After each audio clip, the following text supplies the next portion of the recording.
Welcome to success ગુરુ ધોરણ 9 વિષય ગણિત. આજે આપણે જોશું સ્વાધ્યાય 1.3ના ચોથો અને પાંચમો દાખલો. તો ચાલો શરૂ કરીએ. સૌથી પહેલા દાખલા નંબર 4 જોઈએ, જેની રકમ છે 0.9999 થી અનંત સુધીને પી છેદ ક્યુ સ્વરૂપમાં દર્શાવો. શું તમને તમારા ઉત્તર પરથી આશ્ચર્ય થાય છે?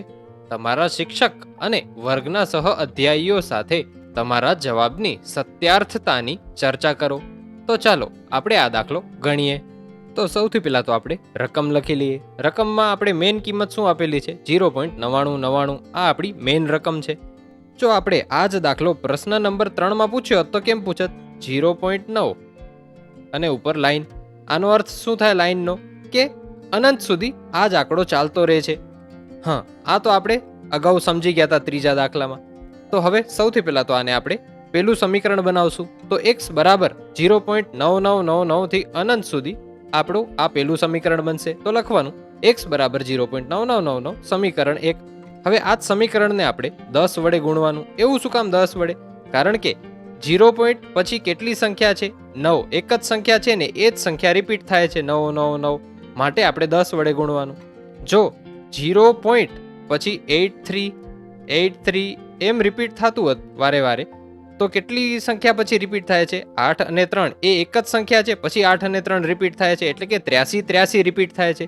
તો આપણે પોઈન્ટ પછી બે સંખ્યા આવે છે એમ કહેવાય. તો આપણે 100 વડે ગુણવું પડત. પછી એવી જ રીતે 0.821 વળી 821 એવી સંખ્યા આવતી હતી, તો આપણે કેટલા વડે ગુણવું પડત? પોઈન્ટ પછી 3 સંખ્યા આવે છે અને એના પછી રિપીટ થાય છે, તો આપણે 1000 વડે ગુણવું પડત. એ આપણે અગાઉના દાખલામાં જાણ્યું હતું. તો આનામાં 0 પોઈન્ટ પછી કેટલી સંખ્યા છે? 9 છે એક, અને એના પછી રિપીટ ક્યારે થાય છે? તરત જ રિપીટ થઈ જાય છે. તો આપણે સમીકરણ 1ને 10 વડે ગુણવું પડશે. પણ એના પહેલા આપણે આ બધું હટાવી લઈએ. તો લખવાનું સમીકરણ 1ને 10 વડે ગુણતા. હવે 10 વડે ગુણીએ એટલે x ને પણ 10 વડે ગુણવો પડે, અને આ બરાબરની આ સાઈડ વાળી સંખ્યાને પણ, એટલે કે બરાબરની જમણી સાઈડ વાળી સંખ્યાને પણ 10 વડે ગુણવું પડે. તો આપણે મળે 10x બરાબર 9.9999 થી અનંત સુધી. આ આપણું સમીકરણ 2 મળ્યું. હવે શું કરવાનું? સમીકરણ 2 માંથી સમીકરણ 1 બાદ કરવાનું. તો પહેલા તો લખવાનું સમીકરણ 2 માંથી સમીકરણ 1 બાદ કરતા. હવે સમીકરણ 2 કયું છે? 10x બરાબર 9.9999 એમ કન્ટિન્યુ ચાલતું રહેશે. અને પેલું સમીકરણ કયું છે? x બરાબર 0.9999 થી અનંત સુધી. કરવાનું શું છે? બાદબાકી કરવાની છે. તો ચાલો બાદબાકી કરી લઈએ. 9 માંથી 9 જાય તો રે 0. અહીંયા પણ 9 માંથી 9 જાય તો રે 0. 9 માંથી 9 જાય તો રે 0. 9 માંથી 9 જાય તો રે 0. 9 માંથી 0 જાય તો રે 9. પણ એના પહેલા પોઈન્ટ આવે છે, તો પોઈન્ટ લખવાનું. પછી બરાબરની આ સાઈડ જોઈએ તો 10x માંથી 1x જાય તો કેટલા રે? 9x રે. તો આપણે કિંમત મળી 9x બરાબર 9.000. આને આપણે વ્યવસ્થિત રીતે લખી લઈએ. તો લખવાનું 9x બરાબર 9.000 એમ કન્ટિન્યુ ચાલતું જ રહે. તો આપણે કિંમત મળી 9.000. 9 પછી પોઈન્ટમાં 000 હોય ને, તરત 0 શરૂ થઈ જાય ને, તો એ 0ની કોઈ કિંમત રહેતી નથી. એટલે એમ કહેવાય કે 9x બરાબર આપણે 9 મળ્યા. હવે આપણે 9x બરાબર 9 મળ્યા અને x ને એકલો પાડીએ તો શું થાય? x બરાબર 9 છેદમાં 9 થાય. હવે 9 છેદમાં 9 એટલે 9 ભાગ્યા 9. 9 ભાગ્યા 9 કરીએ તો શું મળે? 1 મળે. તો આપણે x ની કિંમત મળી 1. તો અહીંયા આપણે જવાબ મળ્યો x બરાબર 1. એ આપણે ડાયરેક્ટ રકમ ઉપરથી જ કહી શકતા હતા કે x બરાબર આપણે જવાબ 1 મળશે. કેવી રીતે એ આપણે જાણીએ. તો માની લો કે આપણે કોઈ જવાબ મળે 0.369. હવે આ જવાબ મળ્યો અને આપણે પોઈન્ટ પછી બે જ સંખ્યા રાખવી છે. તો આનો જવાબ શું થઈ જશે? 0.37. એવું શું કામ? એનું કારણ છે આ આંકડો. જો આ આંકડો એટલે કે ત્રીજો આંકડો એ 5 અથવા 5 થી વધુ હોય ને, તો આપણી રકમ 1 થી વધી જાય. અહીંયા 36 હતી તો અહીંયા 37 થઈ ગઈ. હવે બીજું ઉદાહરણ જોઈએ તો 0 પોઈન્ટ આપણે મળત કદાચ 438. હા, હવે આપણે આનામાં પોઈન્ટ પછી બે જ સંખ્યા રાખવી હોય તો શું જવાબ મળે? તો આપણે જવાબ મળે 0.44. એટલે ટૂંકમાં જો આપણે પોઈન્ટ પછી બે સંખ્યા રાખવી છે અને એના પછીની સંખ્યા એટલે કે ત્રીજી સંખ્યા 5 અથવા 5 થી મોટી છે, તો તે જે પોઈન્ટ પછીની બે સંખ્યા છે એ 1 થી વધી જશે. જો આપણે કિંમત મળી 0.43 3 તો આનો જવાબ શું રહેત? આપણે 0.43 રહેત. શું કામ? કારણ કે આ સંખ્યા 5 થી નાની છે.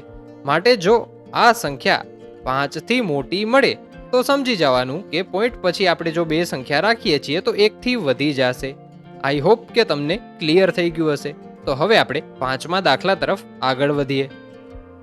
તો દાખલા નંબર 5ની રકમ છે 1/17 દશાંશ અભિવ્યક્તિમાં પુનરાવર્તિત અંકોની સંખ્યા વધુમાં વધુ કેટલી હશે? તમારો જવાબ ભાગાકાર કરીને ચકાસો. આપણે સીધો ભાગાકાર કરી અને જવાબ મેળવવાનો છે. તો ચાલો 17 લખીએ બારે અને અંદર લખીએ 1. તો હવે 1 17 કરતાં નાની છે તો 0 પોઈન્ટ લગાડવો પડશે. ઉપર 0 પોઈન્ટ લગાડીએ તો અહીંયા 0 લાગી જાય. હજી 10 પણ 17 કરતાં નાની છે તો એક 0 વધુ ઉપર લગાવવો પડશે, તો આપણે નીચે 0 લગાવી શકીએ. હા, આટલું તો થઈ ગયું. હવે આપણે સીધો ભાગાકાર કરવાનો છે. 17ના પાડામાં 100 આવે છે? નથી આવતા ને. તો આપણો ભાગ 17 50 85 થી હાલશે. તો ઉપર લખીએ 5 અને અહીંયા આવશે 85. બાદ બાકી થશે, રહેશે કેટલા? 15. લાગી જશે મીંડું, કારણ કે પોઈન્ટ પછી કરીએ છીએ. પછી 150 માટે 17 8 થશે 136. તો લખવાનું 136. કરવાની છે બાદ બાકી. હવે બાદ બાકી કરીએ તો વધે છે કેટલા? 14 વધે છે અને ઉતરી જશે 0. હવે હજી 8 જ આવશે કારણ કે 136 છે. 17 8 136 તો 136. વળી બાદ બાકી કરીએ તો કેટલા મળે છે? આપણે 4 મળે છે. મીંડું ઉતરી આવશે. પછી 17 દુ 34 થાય છે તો મળશે 34. કરીએ બાદ બાકી. હવે બાદ બાકીમાં કરીએ તો આપણે મળે છે 6. મીંડું લાગી જશે. પોઈન્ટ પછી છે માટે મીંડું લાગ્યા કરશે. હવે 17ના પાડામાં 60 આવે છે? નથી આવતા. 17 તેરી 51 થાય છે તો 17 તેરી 51. હવે 51 સુધી પહોંચ્યા, કરવાની બાદ બાકી. વધશે 9, વળી આવશે મીંડું પોઈન્ટ વાળું. હવે ભાગ શેનાથી હાલશે? 17 50 85 થી ભાગ હાલશે તો કરવાનું 85. કેટલા વધશે? 5 વધશે. હજી અહીંયા તો કન્ટિન્યુ હાલે છે તો અહીંયાથી હું દાખલો કન્ટિન્યુ ગણું છું. 5 વધ્યા, મીંડું ઉતરશે ઉપરનું. હવે 17 તેરી તો 51 થાય છે તો 17 ધુ 34 થશે તો અહીંયા આવશે 34. કરીએ બાદ બાકી તો આવશે 16. લાગશે મીંડું. 160 મળ્યા આપણે. હવે 17 નવા આવશે. કેટલા થાય 17 નવા? 153. તો 153 બાદ કરીએ તો કેટલા મળે છે? આપણે મળે છે 7. લાગશે મીંડું. 17 દુ 34, 17 તેરી 51, 17 ચોક લાગશે. 17 ચોકું 68 થાય માટે તો 17 ચોક 68. કરીએ બાદ.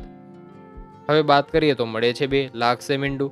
17 એકુ 17. વધશે કેટલા? 3 વધશે. લાગી જશે મીંડું. હવે 17 દુ તો 34 થાય છે તો 17 એકુ 17 મળશે. આપણે લખવાના 17. બાદ કરીએ તો કેટલા મળે છે? મળે છે આપણે 13. હવે જે 13 મળ્યા એનાથી આપણે અહીંયા કન્ટિન્યુ કરીએ તો 13 બની જશે 130. 130 વળી 17ના પાડામાં આવતા નથી તો 17 7 થાય છે 119. તો લખવાનું 119. કરીએ બાદ બાકી. કેટલા મળશે? મળશે 11. લાગી જશે મીંડું. 17 6 થી ભાગ હાલશે. 17 6 102. 110 માંથી 102 જાય તો કેટલા મળે? મળે આપણે 8. લાગી જશે મીંડું. મળશે 17 ચોક 68 તો ઉપર 4. અહીંયા 68. કરવાની બાદ બાકી. હવે 80 માંથી આપણે 68 કાઢીએ તો આપણે મળે 12. લાગી જશે મીંડું. 17 7 119 થી ભાગ હાલશે તો 119. હા, તો હવે બચ્યો 1 આ બાદ બાકી કરવાથી. તો જે આપણે 1/17 કર્યું હતું ત્યાં જ પાછા પહોંચી આવ્યા. તો અહીંયાથી કન્ટિન્યુ જવાબ આપણો રહેશે એટલે પાછો આનો આ જવાબ આવશે. કેટલી સંખ્યા આવી પોઈન્ટ પછી?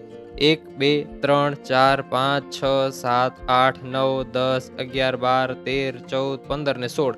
તો 16 સંખ્યા પછી આપણું પુનરાવર્તિત થશે. આમ ભાગાકાર કરીને ચકાસો એમ કીધેલું હતું માટે આમ કરવાનું.